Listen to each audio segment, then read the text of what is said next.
پیشی طلبی زیهش کس پیش مباش،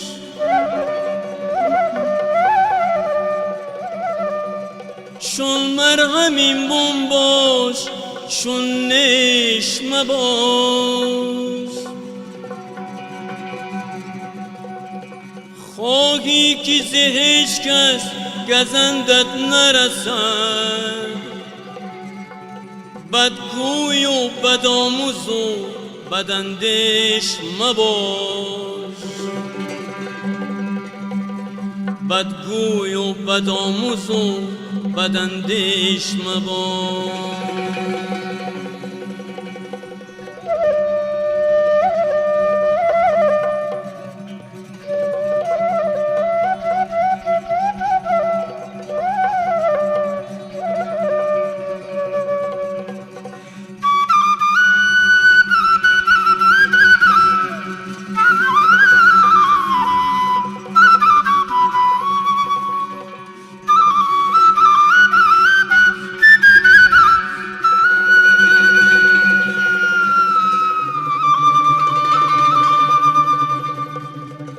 دانا به کرشمه سخن مشغول است، نادان به عمارتی بدن مشغول است. زاهد به فریب مرد و زن مشغول است. عاشق به هلاک خویشتن مشغول است. عاشق به هلاک خویشتن مشغول است.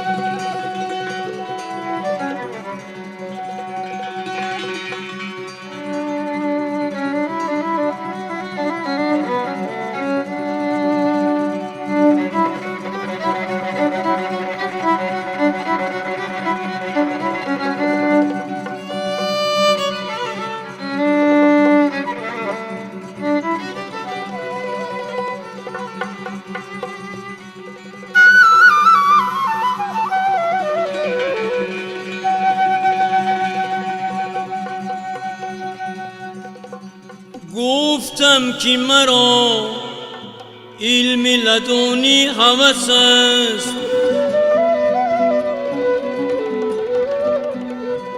تعلیم بکن اگر تو را دسترس است.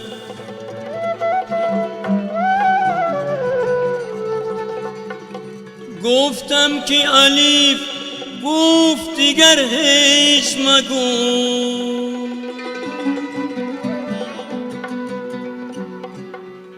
در خانه اگر کس است یک حرف بس است. در خانه اگر کس است یک حرف بس است.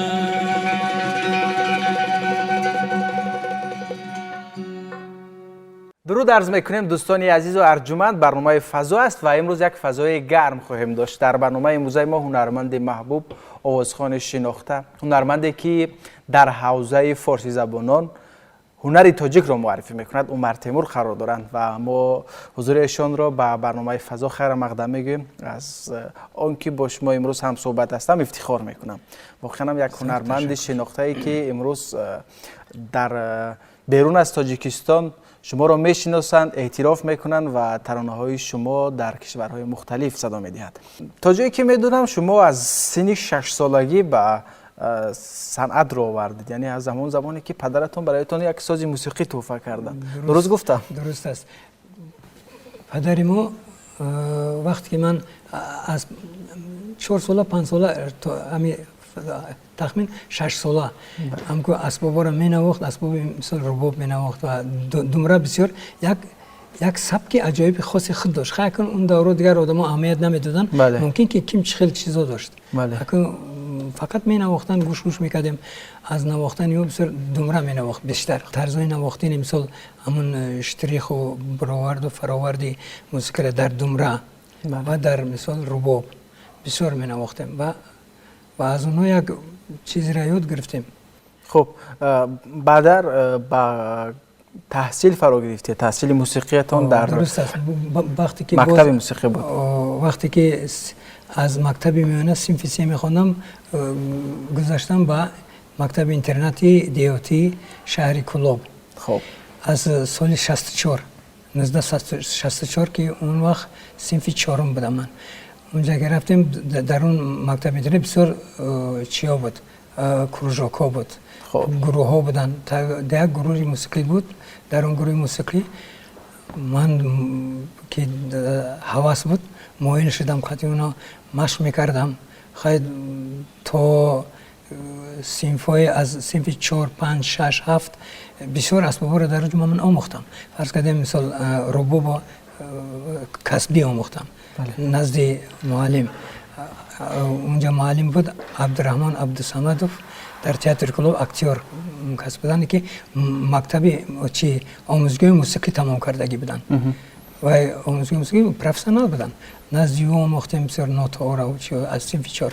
بعد آهسته آهسته باز معلمای گیتار آمد، رحمتی وطنوف، حسن وطنوف، بسیار یک استعداد تمامی اسباب را چه تروبا می نواخت همه چیز. ما از اون کس گیتار یاد گرفتم، گیتاری 7 سیمه وزیر 6 سیمه ایده اون وقت می نواختم. خیلی دیگر وزیر که نمی نواختم. فکر میکنم اون وقتا گیتار یکی از سازهای خیلی معروف محبوب میان جوانان بود، یعنی بسیار میخواستن. بعد در مرکا می نواختم و در کنسرت های مکتبی بسیار یک برای مردم یک عجیب بود.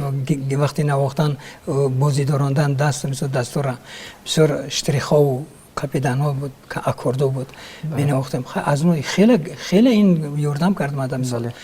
بعد آهسته دیگر اسباب را بیان یاد گرفتیم، گرموشکا یاد گرفتیم، بعد اکاردیون، بعد اسباب را اونجا که بسیار بود می نواختیم. ولی هیچ کس شما را بدون غژک تصور کرده نمیتواند. فکر میکنم تمام مخلصانتون تنها با نام غژک شما را تصور میکنند. تاریخ این غژک خیلی است که با این غژک من از صنف 4 گفتید یا که از صنف 4؟ نه از 8 سالگی می نواختم، نه که از صنف 4 اكو جدی به این ساز جدی با غژک نه. با غژک وقتی که من صنف 8 تمام کردم هم وقت که حواسم بود که آموزگاه موسیقی روم. خب آمدم آموزگاه موسیقی. بعد اما وقت در همون چی ولی چی میگن در صنف 8 آمدم که عریضه نوشته رو مکتوب کرده عریضه روان کردن در کو با آموزگاه موسیقی شهر دوشنبه. من اما وقت خیالم چی بگی اون وقت اما وقت ظفر ناظم بسیار یک چی داشت، یک محبوبیت خیلی زیاد داشت. جوان بودن بعد میخوندن. بعد شادروان و دینا هاشمی بزرگوار میخوندن. با خیالم که امین دیرکتری امین آموزگاه موسیقی همین ظفر ناظم بود. و اونجا من با دیرکتوری آموزگاه موسیقی شهر دوشنبه ظفر ناظم بود. همین خیلی بعد از اونجا مکتوب اومد که شما را بیاین، شما را قبول میکنیم. اشتباه کرده در مورد دیرکتور. انا دیرکتور ابنر ملقند واسه. عجیب بسیار عجیب بود. بعد از همون وقت استادان برای شما فکر کنم پیشنهاد کردن. وقتی که من آمدم امتحان سپردم، امتحان بسیار خوب سپردم. در امتحان من قریب 7-8 اسباب می نواختم، خوب می نواختم. در مرکا من همه بدون هیچ ممنوعیت شما را قبول کردن. استفاده دیگر ریتم همه ریدم. بعد آمد یک رحمتی میرات الله عطویف بله بله او را آورده که میرات این بچه را چیکار کنیم؟ میخواست که مرا موزیکابت کمپوزیتوری بگیرن که باز معلم امرخان مبارکشای معلم بود. اون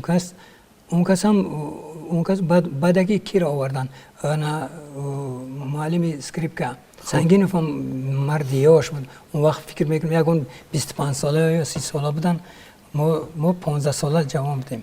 بعد اون اومد انگشتای مرا دید و گفت نغز چیاش نغزو. بعد بین 3 معلم چی شد؟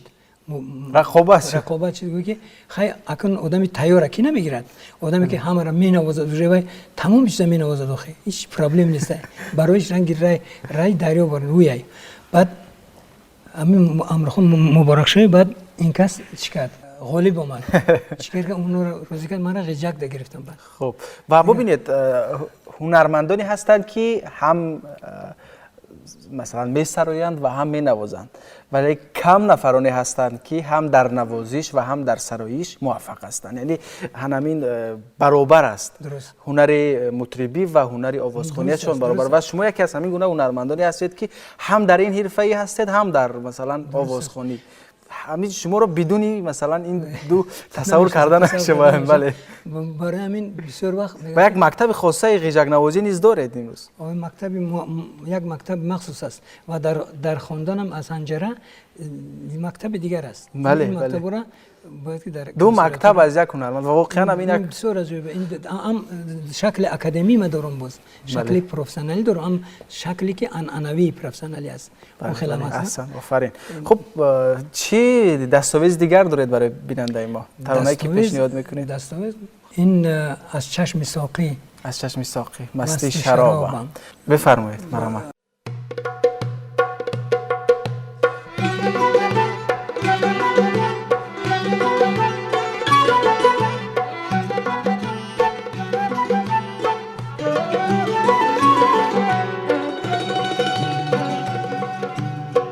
چشمی ساقی مستی شرابم، از چشمی ساقی مستی شرابم، به می خرابم به می خرابم، به می خرابم به می خرابم.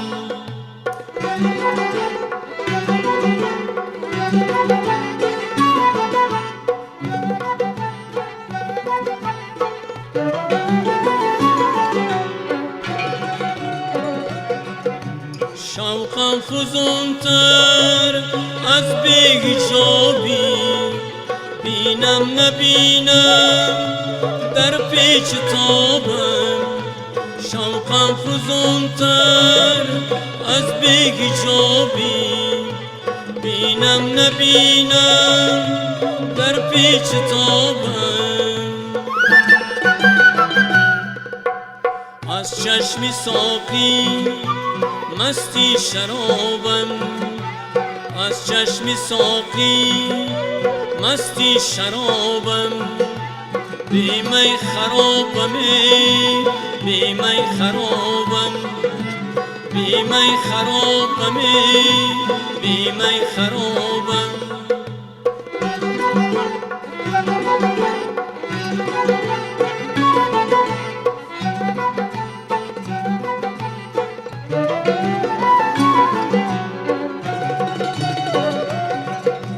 چون رشته شم آتش بگیرم، از زخمه من تاری رو بابم. چون رشته شم آتش بگیرم، از زخمه من تاری رو بابم. از چشمی ساقی مستی شرابم، از چشمی ساقی مستی شرابم، بی می خرابم بی می خرابم، بی می خرابم بی می خرابم.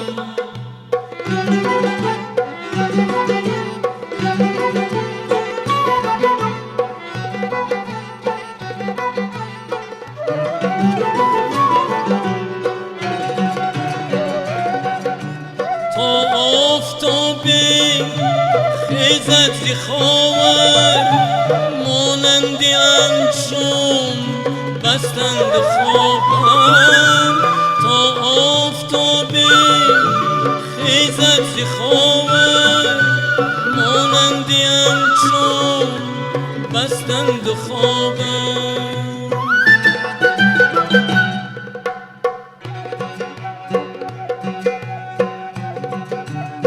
مستی بهانه کردم و چندان گریستم،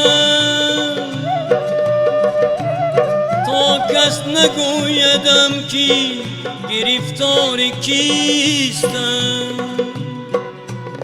یارب چه چشمه ایست محبت کی من از آن یک قطره نوش کردم و دریا گریستم یک قطره نوش کردم و دریا گریستم از چشم ساقی مستی شرابم از چشم ساقی مستی شرابم بی می خرابم بی می خرابم بی می خرابم بی می خرابم بی می خرابم بی می خرابم.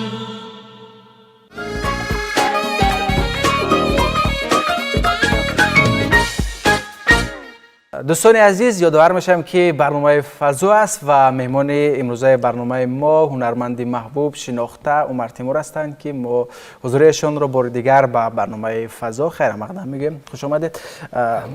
در یک زمان هنرمندانی بودند که به یک نسل مین بعده تاثیر عمیق گذاشتند. مثلا استاد آدینه هاشم، ظفر ناظم، جورابک مرادوف، اینا نفرانی بودند که برای نسل مین بعده یک الگو بودند. و محض تاثیر همه این هنرمندان بود که بعدا نسل شما روی کار اومد و خب امروز نیز شما نیز تاثیر گذارید برای نسل های آینده. یعنی همین بسیار خوب گفتید. این خیلی است که همین آدم را ما از سال 1963 1964 گوش کرده آمده تا مکتب تا آمده و داخل جان ما اینا را گوش کردیم و در دل ما بودن اینا که اگر این بزرگواران نمیشتن ما از کی میگرفتیم؟ بله. کی میداند ممکن چی باشد اگر اینا که بودن که ما کردیم. با عجیبیتش این است که از اون نباشه از خب باید اون هنرمندان مکتب خاصه خود را داشتن ولی در تاثیر اونها نفران روی کار آمدن به میدان هنر آمدن که با مکتب خود آمدن. درست یک استادی را مثل این یعنی درسی استاد شاگرد است. بله. سینه به سینه اینا چنان یاد میگیرن که در وقتی درس و سبق گرفتن حرکت میکنه که کاپی خوانی هنر نیست میگن. تقلید خوب نیست. یا که در رویه خودت رویه خود خوندن در کار تاثیر اونا از اون سبق میگیری. بله.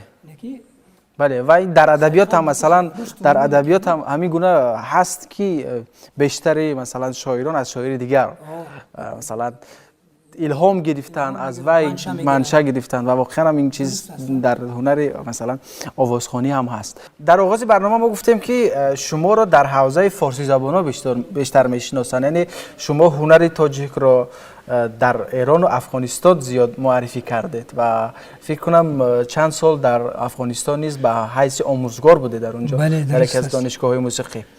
من در پانتون کابل دانشگاه کابل در اونجا بوده و در انستیتوت ملی موسیقی که راورش احمد سرمست بچه سلیمی سرمست که با شادروان احمد ظاهر ماندولین می نواخت، ترامپت، تروبه می نواخت.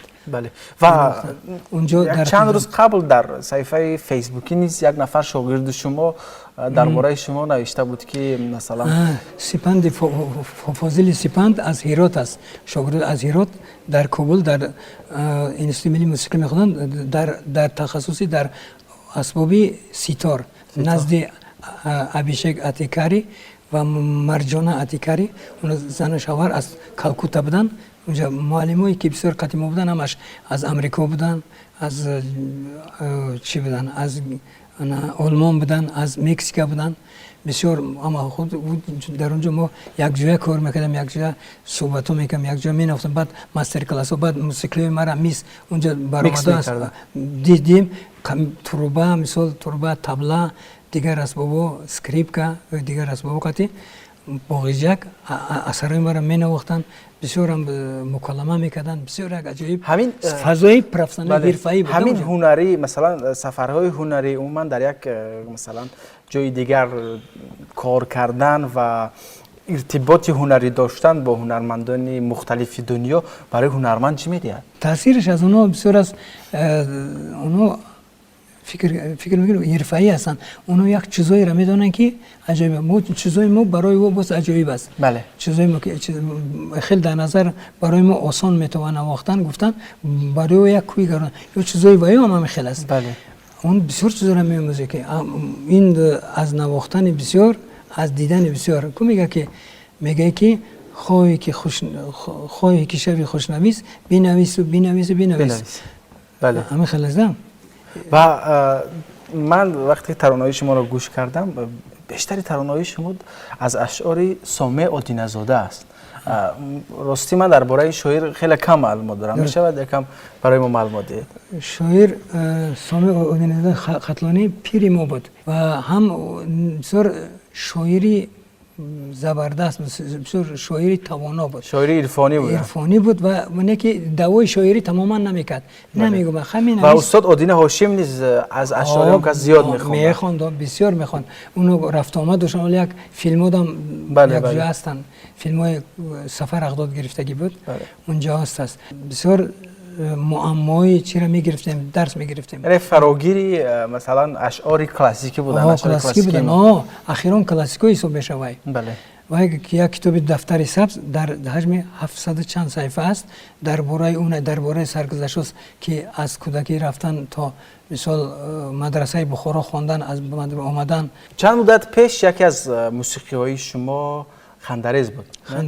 خندرز در یکی از فستیوال های بین المللی بود. یعنی 12 رجبیان گفتگی مهدی رجبیان که اون هنرمندی محبوس است. خب در تهران است بفکرم.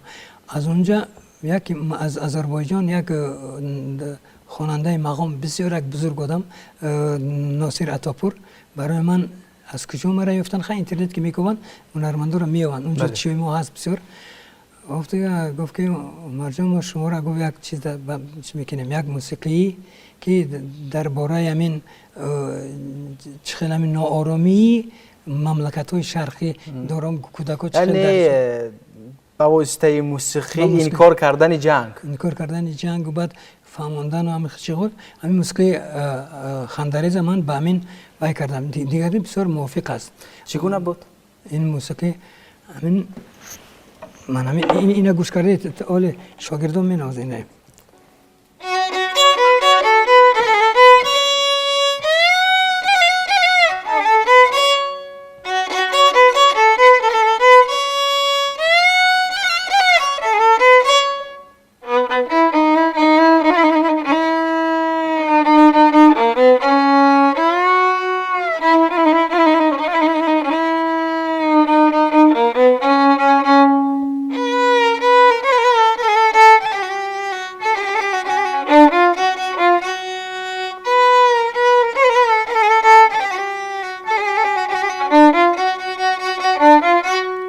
این با سازهای دیگر نیست هماهنگی داشتن با اسباب فلیتا نای فلیتا و گیتار کردیم بسیار یک ساز کردیم آهنگ بندی کردیم و ارنجیر کردیم بسیار کار کردیم اون آهنگ رفت آهنگ در همون چی موقعی خچه گرفت در اونجا بسیار یک خاراکتر اون زبس همون ثبت مده است روان کردن از اون بین 12 دولتی همون شرق اونجا تمام دولت‌های شرقه مثلا لبنان است مثلا ایران است همه مملکت‌ها از اونجا بسیار یک درجه خوب دوای گرفت و سفرها نیز داشتید با ایران سفرهای ایران دوری بسیار یک دوری با افغانستان بسیار پیش از کار کردن پیش از اینکه افغانستان در کار دعوت کرده بودن مرا در اینجا پیش از اون بسیار وقت در کنسرت ها و در چیا میرفتم در چیا بعد در ایران هم خیلی بسیار میرفتم بسیار دعوت میشدم در مستر کلاس ها چیزای حرفه‌ای و بین اسبابا یک میز میگن چی میگن خیلی چیزای نوازش های آمیخته کردن بسیار چیزای کارهای مرکب میکردیم بسیار بله. بسیار خوب این برای هنرمند همین چیزا میمونه. بله تشکر زیاد، خسته نباشید و فکر میکنم که باز هم نوبت ساز و سرود رسید. درست است. ترانه نوبتی که پیشنهاد میکنید چی نام دارد؟ ساختن دارد. این شعر غزل اشور سفر که بسیار یک غزل خوب است. اولین آهنگ این آهنگ که ما در رادیو ثبت کردیم با همراهی که بود عبدالرحمن مدخولوف که اون وقت اونا چی بودن؟ دانشجویی آموزشگاه موسیقی بودن، بسیار جوان بودن. رفتیم اینا ثبت کردیم تا حاضر این مردک همین مفتون شده است همین آهنگ ده. بله. هر وقت میخواند چند چیزی اومده نواخته بود. خب و ما گوش هوش میشویم و این ترانه را میشنویم. بفرمایید.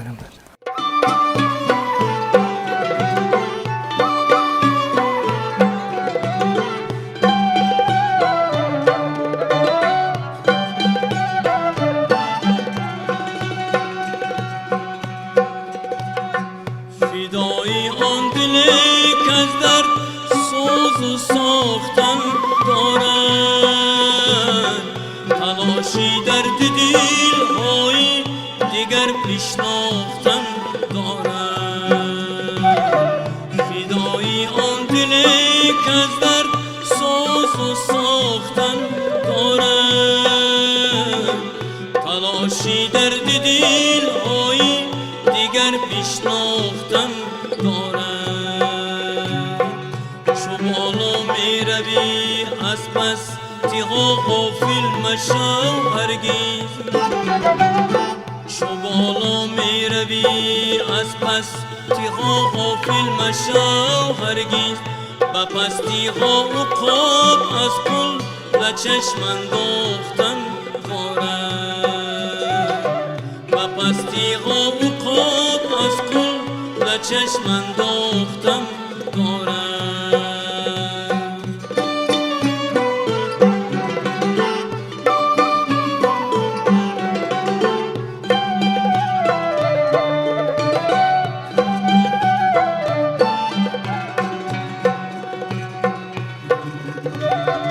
نباید لاف یکتایی زدن در هیچ جا آخی،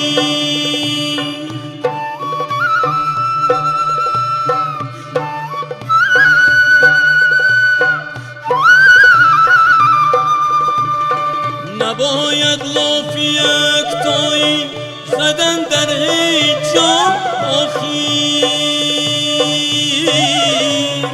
که از فریاد ناچاکب سر در باختن دارد، که از فریاد ناچاکب سر در باختن دارد. بسازی قلب ما گاهی زنند از بیغمی پیسخند، بسازی قلب ما گاهی زنند از بیغمی پیسخند. مغنی داندان سازه که خود بینواختن دارد، مغنی داندان سازه که خود بینواختن دارد.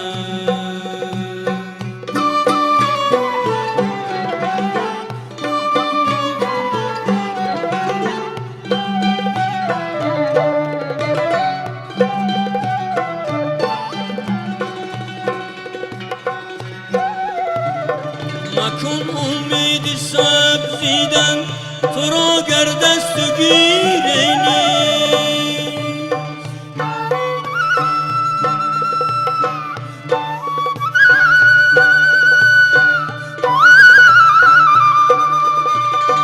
مکن امید سبزیدن تو را گر دست و گیری نیست.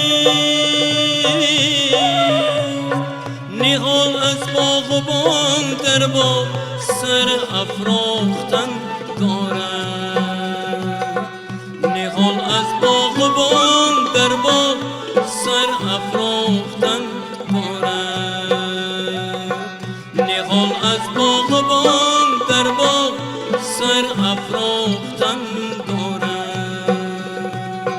مغنی داندان سازه که خود بینواختن دارد.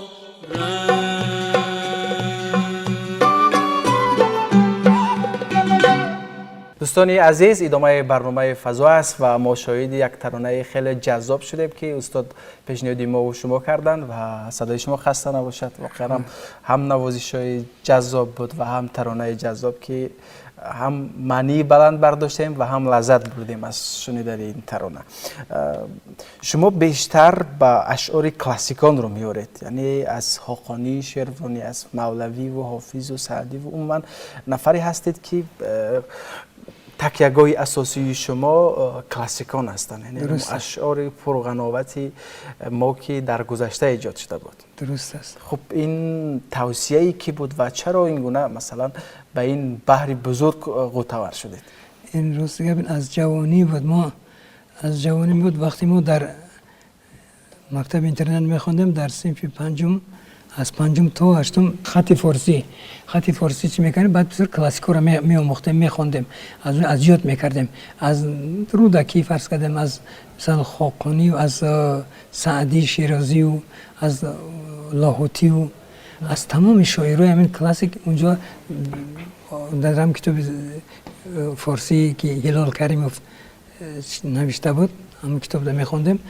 از این بود. بعد دویمی که آمده بسیار به وقت نزد استاد پیرمانی سامی عادینزای خطلانی در اونجا که با مایل شدیم، اونجا طرز خطخوانی، خط شکست بسیار مشکل است. بله. پیش استاد و خط فارسی نیز نوشت‌های مختلف دارد که خواندنش هم و نوشتنش هم خیلی سخت است.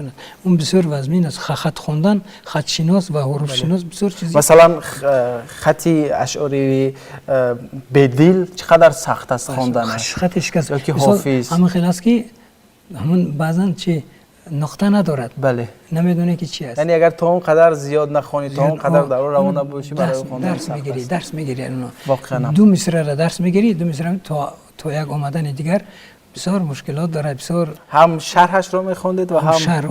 این خیلی میکشه آدم، معنی آدم میکشه. بله. و همین مطالعه برای یک نفر ایجادکار چی میده؟ مطالعه خب بسیاری ها نظر دارن که من صدای خوب دارم، موسیقی رو خوب میفهمم. خب مهم است که این چیزا برای من باشد، ولی کمتر به مطالعه و آموزش دست میدیم.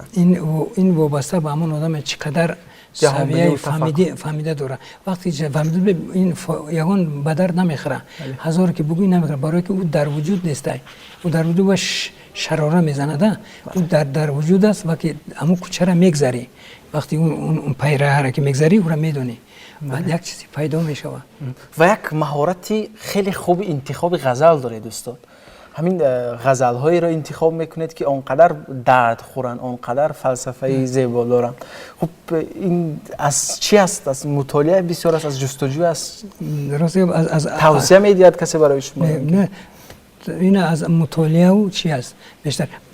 از دیگر آدم هم یگان کس یگان چیز انتخاب میکنه، یگان آدم های بسیار هستن، یگان چیز قطعه میارن که میگن استاد میره بسیار برای شما خواندن باب است، و از اونها میگیرم و بیشتر من خودم مطالعه میکنم.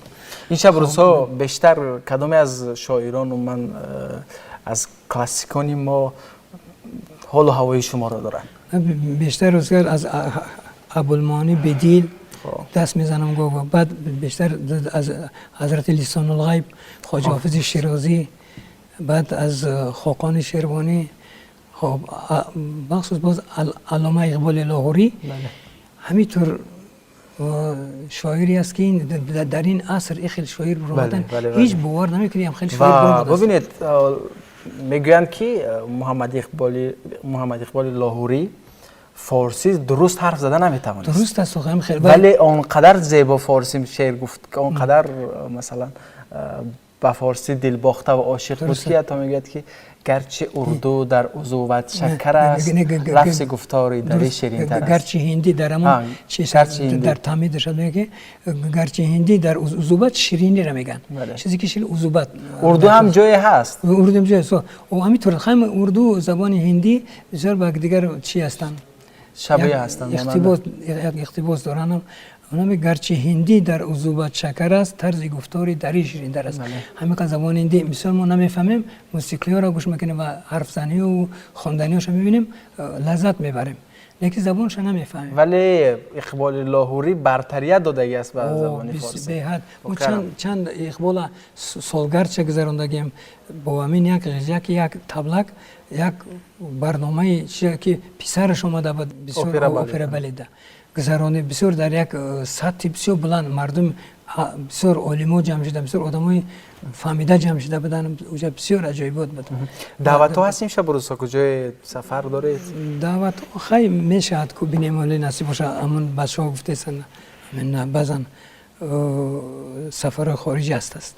خب و ما امیدوار هستیم که ما پیشگیت افتاده میگه با یک برای کار تبل زفر مزن از استاد محمد غایبی این خانه حیات پر از ناکس کسی است آدم شناس گرنهی بیهوده در مزن یک عجیب امی استاد محمد غایب بسیار عجیب است میگه که بعدم آخر با یک برای کار تبل یک کارت کمتر برار گرفت تبل شادمانی نکن عقوبتش چی میشه واقعا و اkin یک گفتیم ده و واقعا پیشروی ما فقط معماست ما نمیدونیم که فردا چی است.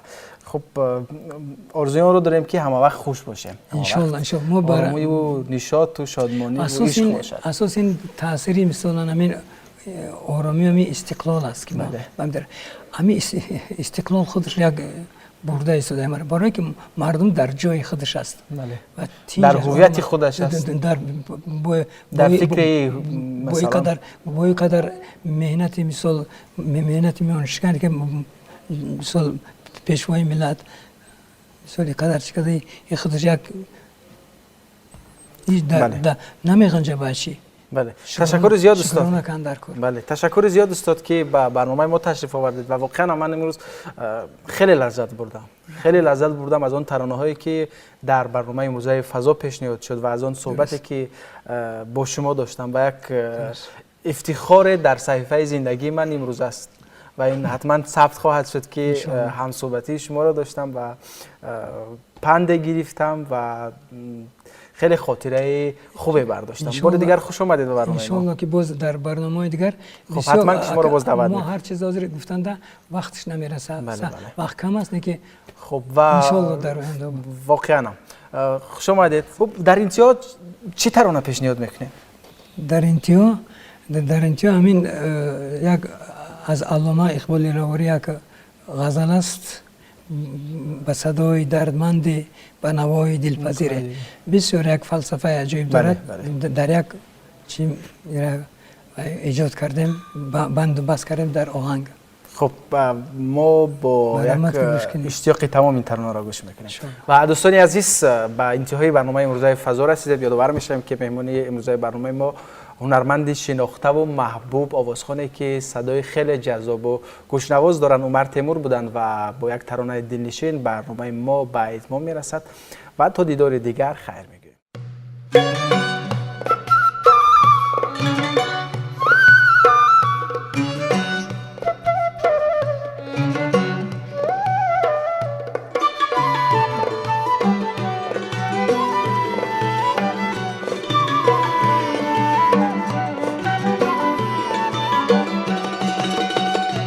صدای دردمنده به نوای دلپذیره به صدای دردمنده به نوای دلپذیره خم زندگی کشادم به جهان تشنه میره خم زندگی کشادم به جهان تشنه میره تو برای بینوای در آن جهان کشادی که هنوز آرزویش ندمیده در ضمیره تو برای بینوای در آن جهان کشادی که هنوز آرزویش ندمیده در ضمیره و صدای دردمنده به نوای دلپذیره و صدای دردمنده به نوای دلپذیره خم زندگی کشادم به جهان تشنه میره خم زندگی کشادم به جهان تشنه میره.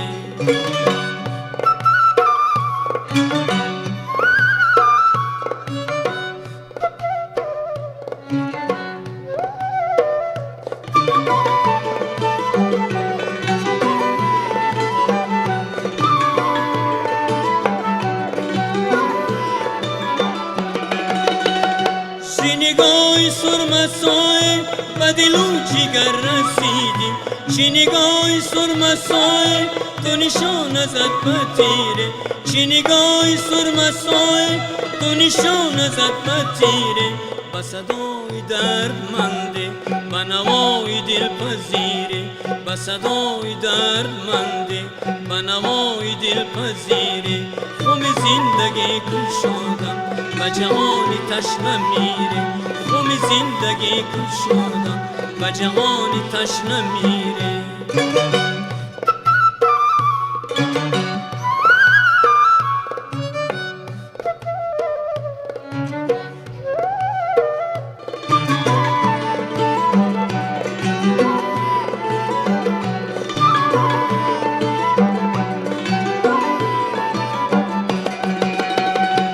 نگاهی نارسایم چی بهاری جلوه دادی کی به باغ راغ نالم چو تزر بینم سفیره کی به باغ راغ نالم چو تزر بینم سفیره با صدای دردمنده با نوای دلپذیره با صدای دردمنده با نوای دلپذیره خم زندگی کشادم و جهان تشنه میره خم زندگی کشادم و جهان تشنه میره خم زندگی کشادم و جهان تشنه میره